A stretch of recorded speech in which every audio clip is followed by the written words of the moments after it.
Latvijā problēmu politiskie risinājumi ir aizliegt vai likvidēt.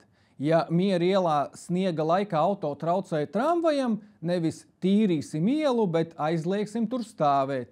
Ja bez plāna saliek betona podus, kas traucē braukšanas redzamībai, nevis pārvietosim tos nedaudz tālāk, bet aizliegsim pagriezienu.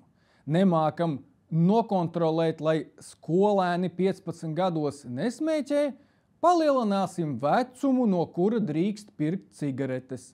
Nesanāk motivēt cilvēkus alkoholu mazāk dzert, aizliegsim to tirgot no rīta un benzīntankos. Ja jēgpilni pārvaldīt skolas un pastu neprotam, likvidēsim. Vainīgi, protams, ir politiķi, tie, kas nedomājot tos ievēl un pēc tam neliekās neziņas par savu izvēli, nav ne pie kā vainīgi.